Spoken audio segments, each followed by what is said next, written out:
Assalamualaikum, ladies and gentlemen. Thank you very much to tune in our channel. This is a brand new episode for podcast by Syed. आपको खुशामदीद कहते हैं. आज हमारे programme में बहुत ही special guest हमारे साथ मौजूद हैं. He is young, energetic, पुरजोश, बुलबुला अंगेज की आदत करने वाले एक नौजवान mister Anas. He is currently working in Atlas Corpco, Pakistan. He is country manager Pakistan और Afghanistan marketing, sales, activities and business functions को देखते हैं. हम आपको खुशामदीद कहते हैं. अस्सलाम वालेकुम.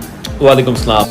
Yeah, it's my pleasure, Sayyid. Thank you very much for inviting me for this. और बड़ा अच्छा लग रहा है. जैसे आपने बताया, I have been into this segment or line of sales and marketing for last more than 13 years. तो इसमें जो है वो बेसिकली सेल्स एंड मार्केटिंग में हम जो है वो बिजनेस डेवलपमेंट को भी देख रहे होते हैं, न्यू प्रोडक्ट ऑफरिंग्स भी होती हैं, डिस्ट्रीब्यूटर डेवलपमेंट भी साथ साथ हो रही होती है. और इसमें जो है वो ऑब्वियसली आपको पता है कि सेल्स एंड मार्केटिंग में every time we talk about targets, completion, और टीम्स को जो है वो हमने मोटिवेट भी रखना होता है कि जी at the completion of your targets what you will be earning. ये बहुत जिसको कहते हैं कि चैलेंजिंग फील्ड भी है. इसमें लोग बहुत शौक से आते हैं, लेकिन इसमें सस्टेन बहुत लोग कम कर पाते हैं क्योंकि ऑब्वियसली इसमें with the passage of time जो है वो बहुत ज़्यादा अपॉर्चुनिटीज़ भी मिलती रहती हैं.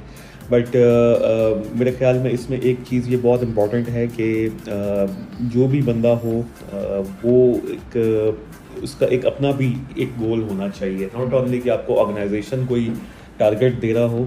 ये बहुत इंपॉर्टेंट है इन योर ऑर्गेनाइजेशन और आपके कैरियर में जो है वो आपका अपना क्या जो है वो ऑब्जेक्टिव है.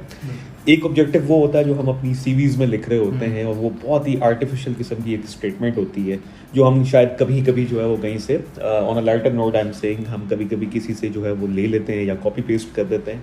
लेकिन इन एक्चुअल आपको जो है ये देखना है कि आपका अपना ऑब्जेक्टिव क्या है. तो बहरहाल ये this is all about the business development. और इसमें जो है वो फिर मुख्तलिफ चैलेंजेस वक्त के साथ साथ मार्केट अप एंड डाउन होती है, इकॉनमी की सिचुएशन क्या होती है, तो वो डायरेक्टली अफेक्ट कर रही होती है. क्योंकि हमारी जो सेल्स है, जो बिज़नेस डेवलपमेंट हम यहाँ करते हैं, सारी वो लिंक्ड है डायरेक्टली इंडस्ट्री के साथ. तो इंडस्ट्री में जब जो है वो अच्छा बूम होता है तो ऑब्वियसली वो डायरेक्टली प्रोपोर्शनल है हमारी सेल्स से. और सेल्स के बाद फिर आफ्टर सेल्स भी बहुत इंपॉर्टेंट है. तो दैट्स ऑल अबाउट राइट. जैसा अभी आपने बताया कि सेल्स एक टारगेट ओरिएंटेड जॉब है. तो एक शख्स जो जिसको एक कोई टास्क असाइन किया गया, टारगेट दिया गया है, तो आपकी नज़र में वो क्या क्वालिटीज़ हैं जो एक इंसान में होनी चाहिए, या वो कौन सी ऐसी बातें हैं जिसकी मदद से वो अपने टारगेट को अचीव करने में उसको हेल्प कर सकती हैं और वो उस काम को एंजॉय करते हुए अपने टारगेट को पूरा करने की कोशिश करे. इस बारे में हमारे नए नौजवानों को कुछ बताएं. देखिए, इसमें आई वुड से कि जो एक टर्म हम यूज़ करते हैं ना कि सेल्फ मोटिवेटेड पीपल, जब आप सुबह उठें तो आपको जो है वो एक खुशी होगी कि मैंने ऑफिस जाना है, मैंने अपनी ऑर्गेनाइजेशन में स्टेप इन करना है. ये ना हो कि एक प्रेशर और सुबह उठ के आपको एक लेथार्जिक फील हो गया, यार आज फिर ऑफिस जाना है. जब तक ये फील होगी कि आप किसी के कहने पे काम करेंगे या किसी को खुश करने के लिए या ऑर्गेनाइजेशन में जो है वो सिर्फ अपना नाम बनाने के लिए करेंगे, तो वो आपको रोज़ाना एक सुबह मॉर्निंग में फील नहीं आएगी. किसी भी प्रोफेशन में आपको जो है वो पैशनेट होना बहुत ज़रूरी है. If you are loving your job then वो चाहे फाइनेंस की जॉब हो, HR की हो, सेल्स एंड मार्केटिंग की हो, then you will excel like anything. लेकिन अगर आप बॉस के डर में या जो है वो 30 तारीख को जो आपको सैलरी मिलनी है उसकी ख्वाहिश में अगर आप नौकरी कर रहे हैं, जॉब कर रहे हैं, तो इसीलिए जो है हमारे बहुत से जो हैं वो अच्छे प्रोफेशनल लोग आते हैं, MBA किया होता है, इंजीनियरिंग की होती है, लेकिन वो 2-3 साल में जो है वो बहुत जल्दी जो है वो फेड अप हो जाते हैं। ठीक।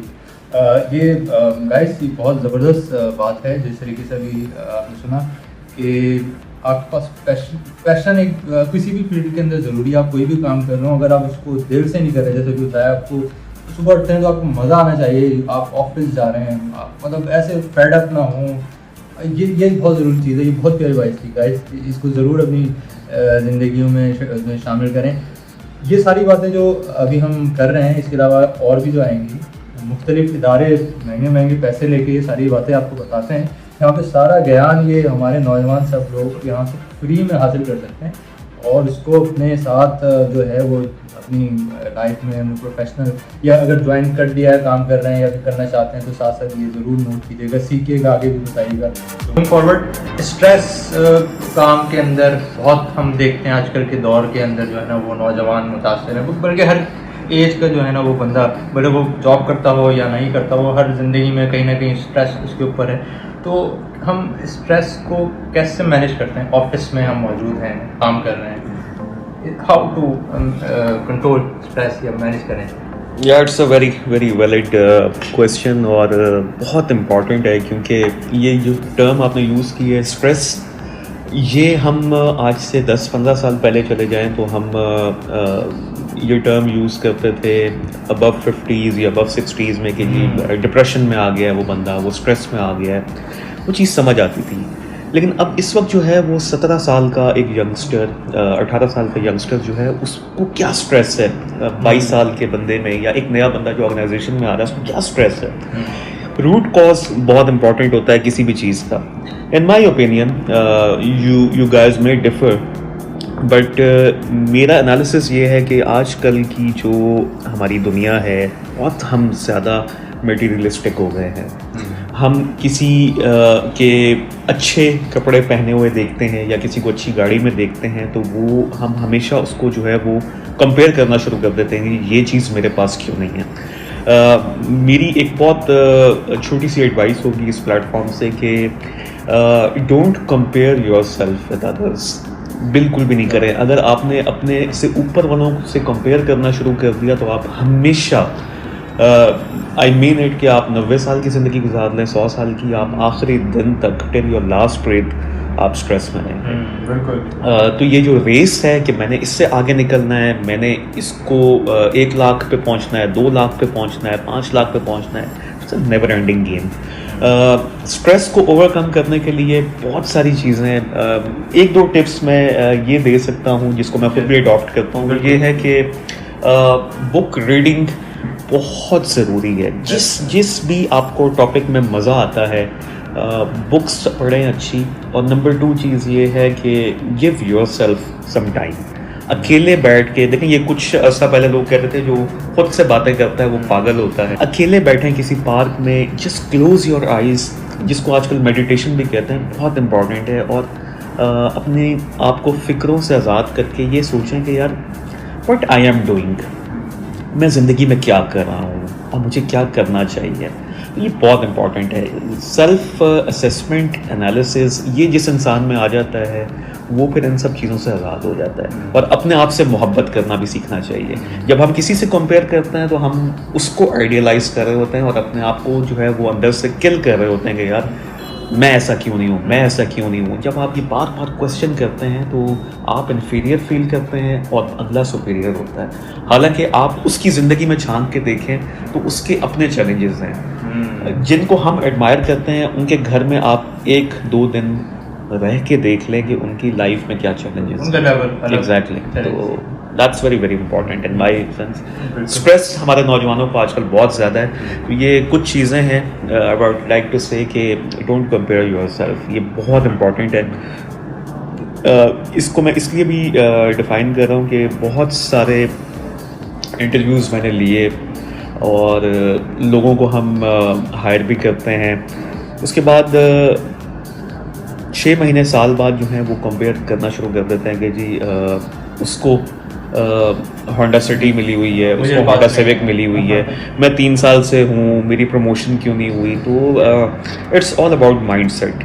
ज़िंदगी में हर काम में एक माइंडसेट चाहिए होता है। If you have a growth mindset तो आप बहुत कामयाब होंगे। तो ये छोटी छोटी बातें, और गॉसिपिंग से बचें। लोगों के साथ बैठ के लोगों को डिस्कस ना करें, discuss about good ideas, think big. ये सब चीज़ें होंगी तो आपका दिमाग खुलेगा, एक्सपोज होंगे आप बहुत अच्छे। Yes, बिल्कुल, ये बहुत ज़बरदस्त। अभी आखिर में वैसे सारी बातें बहुत अच्छी थी। दूसरों के बारे में डिस्कस ना करें, वो तो वैसे ही गीबत है। आप एक तो अपने आप को भी नुकसान पहुंचा रहे हैं, आप गुनाह बढ़ रहे हैं। दूसरी ये कि आप वो गलत, आपके जहन में जो नेगेटिविटी है वो बहुत ज़्यादा आपको फिर असरअंदाज करती है हेल्थ पे भी, और फिर आपके मिजाज के ऊपर भी वो जो है आहिस्ता आहिस्ता चीज़ें तारी होना शुरू होती हैं। बहुत अच्छी बात करी। बुक रीडिंग का रुझान आजकल के नौजवानों में सोशल मीडिया पे है। किताबें पढ़ना बहुत ज़रूरी है। और अगर आप पहले लोगों को देखें, मतलब कि अगर आप चले जाएँ 30 साल पहले, 20 साल पहले, तो उस वक्त तक के लोग बुक को पढ़ते थे, एक अच्छा इंजॉय करते थे। और इवन के अभी तक आज के दौर में भी बुक की भले शक्ल चेंज हो गई, वो PDF हो जाए या डिजिटल हो जाए, वो भी आज तक बेस्ट फ्रेंड है। अगर आप उसको देखें, किसी भी इंसान का, आप अकेले हैं, बैठे हुए हैं, बजाय इसके कि इधर उधर गलत आप टाइम ज़ाया करें, बुक रीड करें। किसी भी टॉपिक को हो सकती है, वो स्किल बढ़ाने के लिए हो सकती है। जैसे फॉर एग्जाम्पल आप अपने कैसे लीडरशिप की क्वालिटीज़ आप अपने पैदा करें, और अपनी टीम को कैसे लीड करें। Moving forward, I want to ask sir, ये बताएं कि एक अच्छे लीडर के अंदर क्या क्या क्वालिटीज़ होनी चाहिए? एक लीडर जो होता है, क्या बातें होती हैं उसमें कि वो लीडर बन जाता है? लीडरशिप, या इस पर बहुत सारी बुक्स भी अवेलेबल हैं, बहुत से लोगों के अपने अपने स्कूल ऑफ थॉट्स हैं। In my opinion leadership role में जो भी पहुंचता है उसके पीछे जो है वो एक बहुत हार्ड वर्क होता है, बहुत स्ट्रगल होती है। इन माय ओपिनियन जब भी कोई लीडरशिप रोल में हो, और वो क्या क्वालिटीज़ होनी चाहिए उस पर मैं आऊँगा, but whenever you are on top, आपको ये देखना है, बहुत इम्पॉर्टेंट हो जाता है उस वक्त कि आपने जो आपसे नीचे लोग हैं उनको कभी भी जो है वो डिग्रेड नहीं करना। फील लाइक कि जी वो भी इक्वली इम्पॉर्टेंट हैं, उनकी रिस्पेक्ट बहुत ज़रूरी है। जो लीडर अपने सबॉर्डिनेट्स की रिस्पेक्ट नहीं करता, उसको भी रिस्पेक्ट कभी भी नहीं मिलती। ऑन फेस मिल जाती है, लेकिन पीछे कैफेटेरियाज में बैठ के या बिहाइंड द वॉल्स आपके ही खिलाफ लोग जो हैं वो बहुत बातें कर रहे होते हैं। तो इज़्ज़त वो होती है, इन माय ओपिनियन, इज़्ज़त वो होती है या रिस्पेक्ट वो होती है जो डेजिग्नेशन ओरिएंटेड नहीं होती। अगर आप जेन्युइनली एक अच्छे बंदे हैं तो आप शायद असिस्टेंट मैनेजर भी हैं, बहुत लो लेवल पे हैं, तब भी आपकी बहुत रिस्पेक्ट होगी। और हमने ऐसे लोग देखे हैं ऑर्गेनाइजेशंस में जो डेजिग्नेशन जिनके पास नहीं भी है, लेकिन उनको सब लोग जो है वो साहब कह के उठ के मिलते हैं। तो ये आपका कैरेक्टर होता है असल में। तो लीडरशिप में बहुत सारी चीज़ें हैं कि वो करिज्मेटिक होना चाहिए, वो उसकी कम्युनिकेशन स्किल्स बहुत अच्छी होनी चाहिए, प्लानिंग ज़बरदस्त होनी चाहिए, लीड फ्रॉम द फ्रंट होना चाहिए। बट इन माय ओपिनियन फिर बहुत इंपॉर्टेंट है, if he is having a strong character, तो ख़ुद ब खुद जो है वो फिर काम भी आसान हो जाते हैं। और लीड फ्रॉम द फ्रंट एक बहुत इम्पॉर्टेंट टर्म यूज़ की जाती है।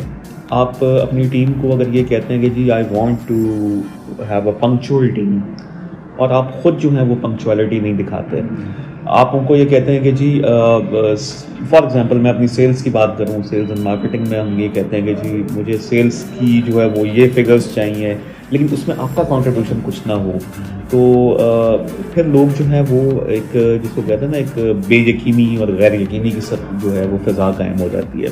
तो दैट्स वेरी इंपॉर्टेंट। और लीडरशिप में और भी बहुत सारी चीज़ें आती हैं, but one of the qualities is कि आप जो हैं वो कंसिस्टेंसी बहुत इम्पॉर्टेंट है। मैंने अभी जो बात की थी कि रोज़ाना सुबह उठ के अब एक फ़ील आया आपको कि यार मैंने आज का दिन कैसे गुजारना है, तो ये जो अच्छे लीडर्स हैं वो एक रात पहले, मतलब सोने से पहले जो है वो अगले दिन को प्लान कर रहे होते हैं।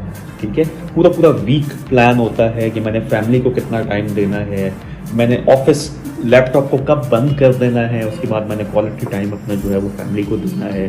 तो आई एम टोटली अगेंस्ट उन लोगों के जो रात 1-1 बजे तक जो है वो ऑफिस में होते हैं, काम उनके जो है वो यही तो स्ट्रेस लेवल है सारा।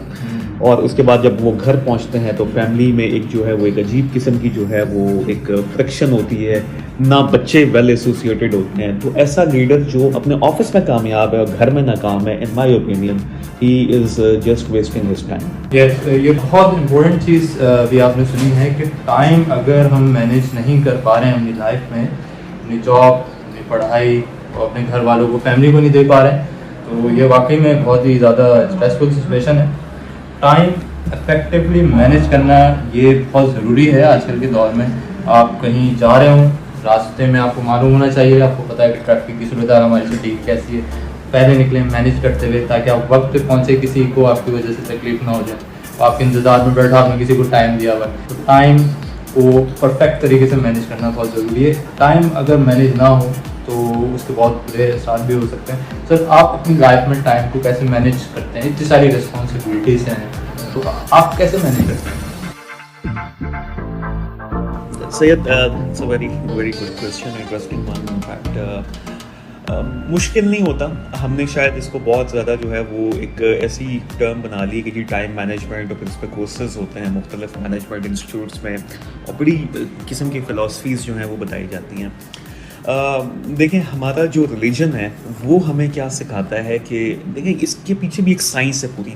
अल्लाह मियाँ ने जो नमाज़ें 5 हैं, मतलब एक दैट एग्जाम्पल, वहीं पे अल्लाह हमें मैसेज दे रहा है पंक्चुअलिटी का कि जी वक्त पे नमाज, ठीक है, मतलब ये एक एग्जाम्पल है। फिर रमज़ान में हम देखते हैं कि जी सुबह सहरी का वक्त, उसके बाद आपने जो है वो इफ्तारी करनी है शाम को, उसका भी टाइम डिफाइंड है। तो अल्लाह की तरफ से भी ये है कि जी आप अपनी लाइफ में डिसिप्लिन लेके आएँ।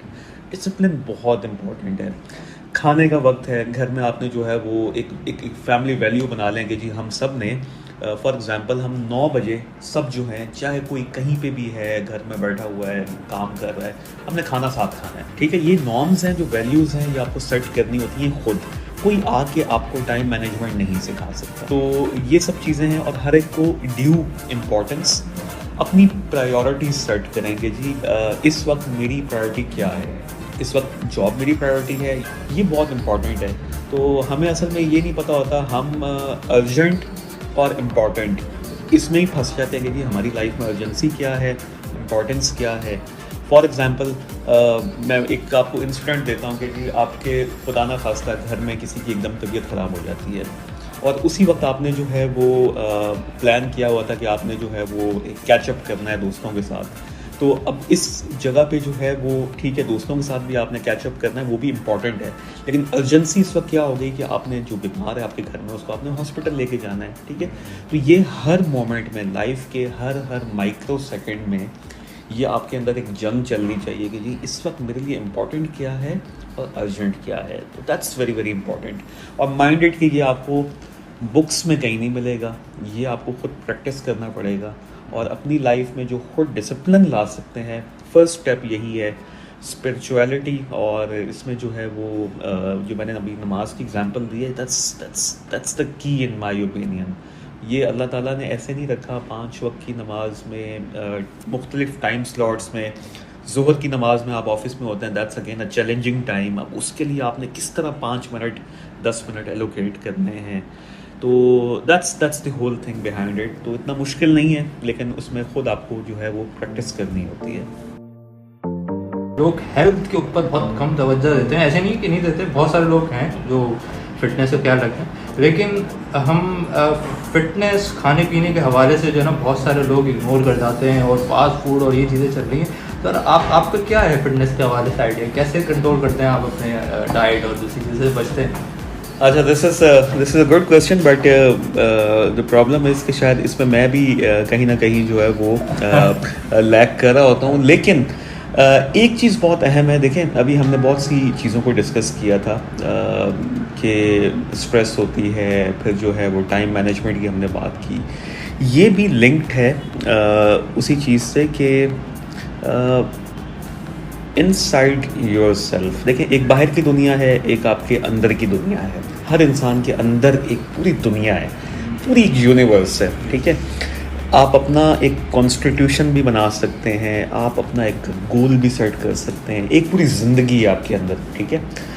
थॉट्स किस तरह के आने हैं, देखिए हर बंदे को हर किस्म के थॉट्स आते हैं, उसको फ़िल्टर करना होता है, कौन सा मेरे लिए इम्पॉर्टेंट है, कौन सा रबिश है, इसको मैंने जो है वो बाहर फेंकना है, ठीक है। अभी हम इंफॉर्मेशन की भी बात कर रहे हैं, बहुत इंफॉर्मेशन ओवरलोड है इस वक्त, हमारे मोबाइल्स पे देख लें, हर चैनल हम देखते हैं, सोशल मीडिया देखते हैं, बम्बार्डमेंट ऑफ इंफॉर्मेशन है, लेकिन उसमें ये देखना है कि जी मेरी काम की चीज़ क्या है। उसमें हेल्थ बहुत इम्पॉर्टेंट चीज़ है, इसमें सिर्फ आपको ये देखना है कि आप क्या खा रहे हैं, किस वक्त खा रहे हैं और कितनी क्वांटिटी में खा रहे हैं, ठीक है। खाएं, हर चीज़ एंजॉय करें, लाइफ एक एस्पेक्ट ये भी है कि जी छोटी सी ज़िंदगी है, इसको जिएं, भरपूर जिएं, मज़े के साथ जिएं, इसमें कोई शक नहीं है।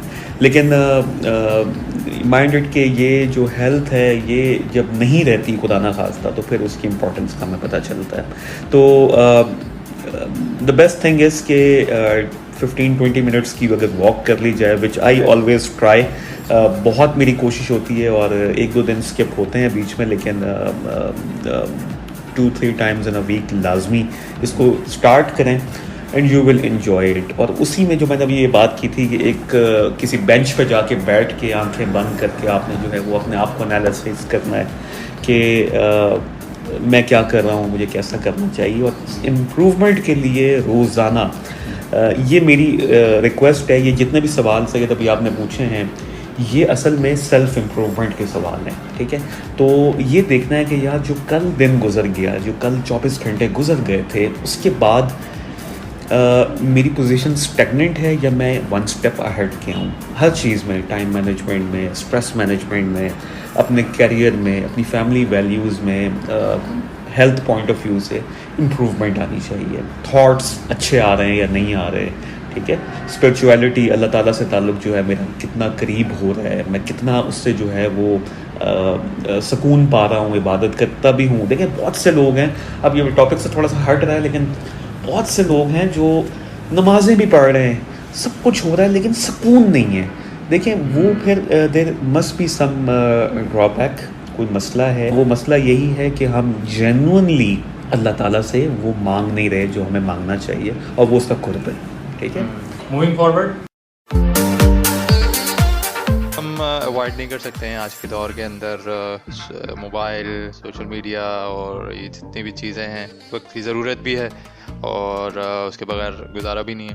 लेकिन किसी भी चीज़ की ज़्यादती या गलत इस्तेमाल जो है ना वो नुकसानदेह है। तो एक लिमिट होनी चाहिए, मतलब अब पता होना चाहिए कि भाई ये चीज़ जो है ना वो फ़ायदे के लिए हमने यूज़ करनी है या उसका गलत इस्तेमाल नहीं करना है, एक्सट्रीम। तो लेकिन हम जब देखते हैं अपने आसपास माशरे में छोटे छोटे बच्चे जो है ना वो मोबाइल यूज़ कर रहे हैं, वो गेम खेल रहे हैं, फिजिकल एक्टिविटी नहीं है, वो मतलब मोबाइल पर लगे हुए हैं। आपके ख्याल में क्या पेरेंट्स को आपके ख्याल में क्या ये चीज़ ठीक है कि क्या एक्सटेंड तक इस्तेमाल होना चाहिए, बच्चों को देना चाहिए या इसका इस्तेमाल होना चाहिए, इस बारे में बताइएगा। अच्छा, ये टेक्नोलॉजी जो है दैट्स नाउ अनअवॉइडेबल। अब हम ये नहीं कर सकते कि जी एक 22 साल का यंगस्टर है उसको हम मोबाइल ही ना दें, ठीक है। ये इट्स नाउ अ रिक्वायरमेंट। अब कोई भी चीज़ है उसके जो है वो मस्बत मनफी पहलू हमें पता है, सबको ये बात पता है। इम्पॉर्टेंट ये है कि देखें, अब if I talk about social media, आप ज़रूर लॉग इन हो फेसबुक पे, इंस्टा पे, सोशल मीडिया जितनी भी ऐप्स हैं, I don't want to name them all, but मेरी हमेशा से एक जो है ना एक पॉइंट होता है, मैं खुद अपने आप पे भी उसको लागू करता हूँ कि यार फॉर एग्ज़ाम्पल मेरे फेसबुक पे 1000 फ्रेंड्स हैं और मैं कोई भी तस्वीर लगाता हूँ तो मुझे इतने लाइक्स आ जाते हैं, ये है वो है, मैं बड़ा खुश होता हूँ कि यार मेरा सोशल सर्कल कितना बड़ा, कितना ज़बरदस्त है। आप कभी एक्सपेरिमेंट करके देखिएगा, उसी जगह पे जो है वो लिखिएगा कि आजकल मैं डीप फाइनेंशियल क्राइसिस में हूँ and I need 1 lakh rupees. उन 1000 लोगों में से देखते हैं आपकी कितने लोग मदद करते हैं। वहाँ पता चलता है कि ये वाकई आपके फ्रेंड हैं कि नहीं है, ठीक है। अभी आपने बात की सोफ़ा काउच पे बैठ के जो है वो लाइक्स कर रहे हैं, देख रहे हैं टीवी। देखें ये इन माय ओपिनियन 15 इयर्स से लेके 25 इयर्स की जो एज है, ये एक गोल्डन आपकी लाइफ का वो हिस्सा है कि मुझे एक बड़ी अच्छी बात याद आती है। हमारे प्रिंसिपल होते थे, I used to study in Pakistan air force Masroor school में। मैं जो है वो मैट्रिक तक वहाँ पे था। हमारे प्रिंसिपल थे, एवरी मॉर्निंग असेंबली में वो आके एक बात किया करते थे कि और हम उस वक्त 8, 9, 10th में होते थे कि, और वो मुझे आज दिन तक याद है। ही यूज्ड टू से कि देखो, इस एज में ईदर यू मेक इट और ब्रेक इट, या तुम अपनी ज़िंदगी बना लोगे या उसको डबो दोगे। क्योंकि इसमें ये रास्ते देखें, अभी आपने पेरेंट्स की बात की, टॉक काफ़ी लंबी हो जाएगी, गुफ्तगू लंबी हो जाएगी, लेकिन मैं उसको बिल्कुल समराइज़ करूँगा। पेरेंट्स का रोल बहुत इम्पॉर्टेंट है, इसमें कोई शक नहीं है। लेकिन अब क्योंकि दौर बदल रहा है, इसमें आपको जो है वो घरों में एक दूसरे के साथ कम्युनिकेशन जो है वो बहुत इम्पॉर्टेंट है। इस वक्त हम ये देखते हैं कि घरों में एक दूसरे के साथ भी बातचीत और गुफ्तगू जो है वो कम हो गई है, क्योंकि हर एक के पास जो है वो मोबाइल्स हैं और हर एक अपने अपने मोबाइल में वो लगा हुआ है। तो वो जो फैमिली टाइम की मैंने अभी बात की थी, उसका भी फुकदान है। तो I would like to request all the parents, जो भी कोई सुने इसको पॉडकास्ट को, तो I just want to say one thing कि आपका एज अ पेरेंट जो रोल होना चाहिए वो एक बहुत, जिसको कहते हैं ना, एक डाई हार्ट किस्म का बहुत क्लोज़ फ्रेंड, जो कि अपने दोस्त को किसी भी दलदल में जाने से या किसी भी जो है वो मुश्किल में जाने से बचाने के लिए जो जेन्युइनली एफर्ट कर रहा होता है, मेंटोरिंग कर रहा होता है, वो आपका जो है वो एक रोल है। उसमें बच्चे को जो है वो बहुत अच्छे तरीके से जो है वो गाइड करेंगे। यार okay, when I was in your age मैंने भी ये गलतियाँ की, बट आई डोंट वांट कि तुम ये गलती करो। ये उसका ब्राइटर साइड है, ये डार्क साइड है। तुम अपनी ज़िंदगी अच्छी गुजारना चाहते हो ना, तो हर बच्चा कहेगा हाँ बिल्कुल, क्यों नहीं। तो उसको कहेंगे कि फिर ये वाली पाथ है, ठीक है, और उसको दूसरी पाथ भी बताएं, उसको बताएं इसके कॉन्सिक्वेंसेस क्या हो सकते हैं, ठीक है। तो ये ओपन डिबेट होगी तो मेरे ख्याल में क्लियर माइंड्स होंगे, क्लियर थॉट्स होंगे, और ज़िंदगी बहुत खूबसूरत है यार। हमने लाइफ को बहुत टफ बना दिया है, जस्ट अपने निकम्मापन है हमारा असल में, हम चीज़ों को वेल एड्रेस नहीं करते, वरना लाइफ इज़ सो ब्यूटीफुल। सब काम करें, थोड़े थोड़े करें, खेलें भी। यूथ में तो खेल बहुत ज़्यादा होनी चाहिए, मोबाइल पे भी खेलें आजकल तो, बल्कि कुछ डॉक्टर्स भी कहते हैं कि it's good for your brain. लेकिन 7 घंटे एक जगह सोफे पे बैठ के अगर if you are playing games, तो this will be destroying you like anything. तो हर चीज़ को बैलेंस वे में लेके चलें, हर चीज़ को ड्यू इम्पोर्टेंस टाइम दें। ज़िंदगी बहुत ज़बरदस्त है, बहुत खूबसूरत है।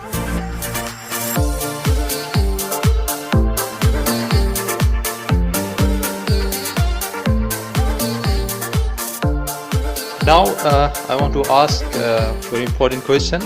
एक अच्छे कैंडिडेट के अंदर जो जॉब ढूंढ रहा है, उसके अंदर वो कौन सी क्वालिटीज़ होनी चाहिए कि वो अपने इदारे के लिए एक अच्छा एसेट साबित और वो उसके लिए भी फ़ायदेमंद हो बातें। तो क्या क्वालिटीज़ आपके मुताबिक होनी चाहिए, ताकि ये बात जो भी हमारे नौजवान सुन रहे हैं वो अगर उनमें है दैट्स गुड, और अगर उनको लगता है कि ये जो चीज़ बताई जा रही है वो उसको अपने अंदर ला सकते हैं। वेरी क्विकली, ये बहुत इम्पॉर्टेंट इसलिए है कि जॉब कोई भी ओपनिंग होती है तो बस हम ये देखते हैं कि जी जॉब में ओपनिंग आई है और ये क्वालिफ़िकेशन मांगी हुई है तो मैं इसमें अप्लाई कर देता हूँ। You have to see first के जिस कंपनी की भी वो जॉब अपॉर्चुनिटी है, एक तो ये कि उसको थॉरली स्टडी करें, वो क्या जॉब है, क्या वो आपकी नेचर से मैच करती है, आपके इंटरेस्ट से मैच करती है। लेकिन ये स्ट्रेस लेवल्स क्यों जनरेट होते हैं, वो इसीलिए होते हैं कि अगर आप किसी जगह पे मिसफिट हैं, आपको काम का मज़ा ही नहीं आता, आप मजबूरन वहाँ पे बैठे हुए हैं तनख्वाह लेने के लिए, तो फिर कभी भी जो है वो आपको काम में मज़ा नहीं आएगा। जो नए यूथ स्टूडेंट्स ऐसे हैं जो पास आउट होंगे, इंशाल्लाह जो है वो फील्ड में आएंगे, उनको एक चीज़ मैं ये कहूँगा कि आजकल जो रिक्रूटर्स हैं, जो HR है, उनका ज़्यादा फोकस, और ये दुनिया बदल रही है इस वक्त, कम्युनिकेशन स्किल्स आपकी बहुत अच्छी होनी चाहिए। आपके दिल में, आपके दिमाग में जो बातें हैं वो आप एक्सप्रेस करना जानते हो, ये बहुत इम्पॉर्टेंट है। डिग्रीज़ जो हैं वो एक बहुत इम्पॉर्टेंट चीज़ है, लेकिन अगर आपकी सारी जो क्वालिफ़िकेशन है वो आपके दिल और दिमाग तक ही है और आप अगलों तक वो नहीं पहुंचा सकते, तो ये एक बहुत बड़ा डिलेमा हो जाता है। फिर उसके अलावा जो है वो दूसरी बात ये है कि whenever you are appearing in any interview और जॉब के लिए आप जो हैं वो कोशिश कर रहे हो, तो शो योर पैशन। मैं आपको एक एग्ज़ाम्पल देता हूँ। इंटरव्यू में अक्सर ये सवाल पूछे जाते हैं कि जी what is your expected salary. अब इसका जवाब जो है वो बहुत से, मैं बताऊँ आपको, कोई 80-90% जो हैं वो लोग in terms of thousands, in terms of lakhs जवाब देते हैं। जी मुझे 2 लाख चाहिए, 60,000 चाहिए, अभी मैं इतने ले रहा हूँ, मुझे इतने चाहिए। तो देखें, हर रिक्रूटर की अपनी होती है।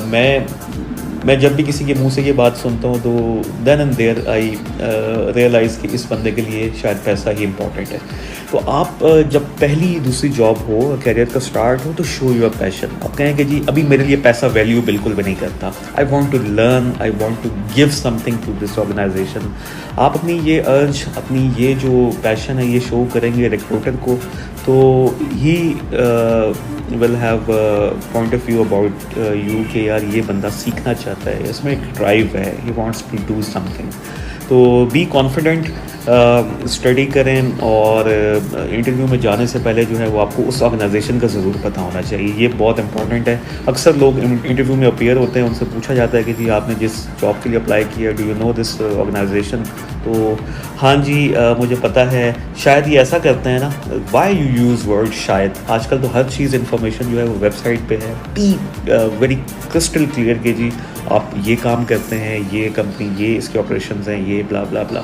सो this is very important. Any special message to the youth of Pakistan sir, आप अगर देना चाहें तो वो क्या है? Very humbly I would answer this because I think मैं कोई ऐसी शख्सियत नहीं हूँ जिसकी बात जो है वो आप लोग शायद बहुत ज़्यादा जो है वो उसको ऑनर करें, लेकिन मेरी बस एक ये रिक्वेस्ट होगी या I would like to convey from this platform is कि देखें, वक्त गुज़रते गुज़रते उस पॉइंट पे आ गया है कि अब ये जो हम अभी बात कर रहे थे यूथ की, अब जिम्मेदारी हम पे है। ठीक है, हमसे पहले लोगों ने इस मुल्क में जो कुछ भी किया, फॉरगेट अबाउट इट।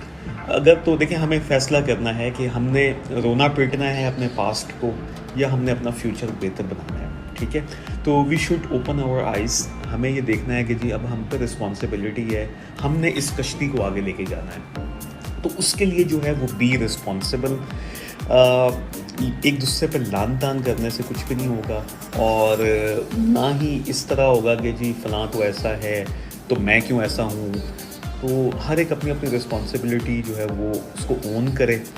और यूथ के लिए जो है माई मैसेज है कि पाकिस्तान में रह के you can do wonders. It's a land of opportunities.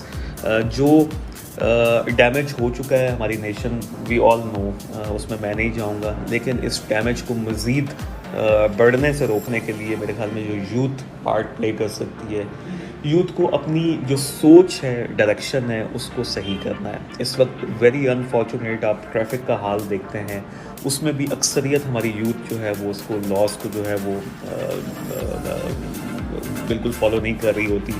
तो आज आके हम से ही तवक्कुआत हैं हमारे बुज़ुर्गों की भी। तो अगर इस तरह बिहेव करेंगे तो ये सोच, माइंडसेट, डायरेक्शन, अपने थॉट्स को अच्छा रखना और पैशनेट होना इस मुल्क के लिए, ये बहुत अहम है।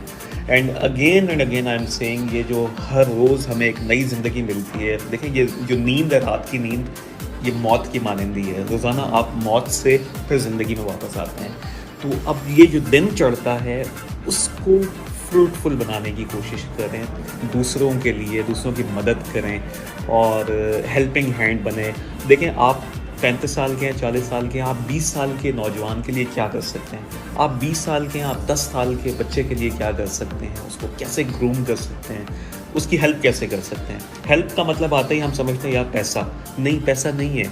आप लिफ्ट में जा रहे हैं और आप देख रहे हैं एक बंदा आ रहा है, आप उसके लिए वेट कर लेते हैं, ये उसकी हेल्प है। ना कि ये कि आपने बटन दबाया ऊपर पहुंच गए, वो बेचारा बाहर खड़ा हुआ है। तो ये छोटी छोटी चीज़ें हमें हेल्प करनी एक दूसरे की, और मोहब्बत एक दूसरे के साथ बहुत ज़्यादा करें। ये नहीं होना चाहिए कि फ़लाँ ये है, फ़लाँ ये है, तो ये ऐसा है तो वो वैसा है। ओपन योर हार्ट्स, दुनिया बदल गई है। वरना अनफॉर्चुनेटली जो कॉन्सिक्वेंसेस नज़र आ रहे हैं इस वक्त वो ये हैं कि दुनिया हमें बड़ा अजीब किस्म का जो है वो देखती है, उस पर हमें बड़ी फीलिंग भी आती है कि ये ऐसा क्यों करते हैं। लेकिन we have to look into ourselves कि हम में कुछ खामियां हैं, ख़राबियां हैं, ठीक है। तो I wish you all the best, और अल्लाह करे कि हमारा मुल्क जो है वो आगे जाए, क्योंकि इस मुल्क ने इट्स अ लवली कंट्री। अब मैं बात से बात निकल रही है, I have been into 15-16 countries in the world, but जो मज़ा ये नहीं कि ये हमारा मुल्क है इसलिए, बल्कि इट्स रियली अ कंट्री जो बहुत आगे जा सकती है। बट हमारे लोगों को अपने सोच के धारे बदलने पड़ेंगे। Thank you so much Anu साहब। I know you are extremely busy, लेकिन आपने फिर भी हमें, आपकी एक मीटिंग थी लेकिन आपने उससे पहले हमें टाइम दिया इतना सारा। मैं बहुत शुक्रगुजार हूँ आप हमारे शो में आपने ज्वाइन किया और हमें अपनी कीमती जो बातें हैं, एडवाइस भी मिली हैं। मुझे तो बहुत सारी चीज़ें सीखने को मिली आपकी बातों से। आई होप कि जितने भी लिसनर्स हैं जो सुन रहे हैं उनको भी प्रोग्राम अच्छा लगा होगा। अगर आपको ये प्रोग्राम अच्छा लगा है तो प्लीज़ वीडियो को लाइक करें, शेयर करें, इस चैनल को सब्सक्राइब करें और अपने फैमिली फ्रेंड्स को शेयर करें। Message this programme, message of the day मैं आपको कहना चाहता हूँ, अपने आसपास ज़रूर नज़र दौड़ा के देखें, शायद कोई ज़रूरतमंद आपकी मदद का इंतज़ार कर रहा हो। आपकी मदद से हो सकता है किसी की ज़िंदगी बदल जाए। थैंक यू गाइस प्रोग्राम सुनने का। Take care, have a great day. Allah हाफिज़।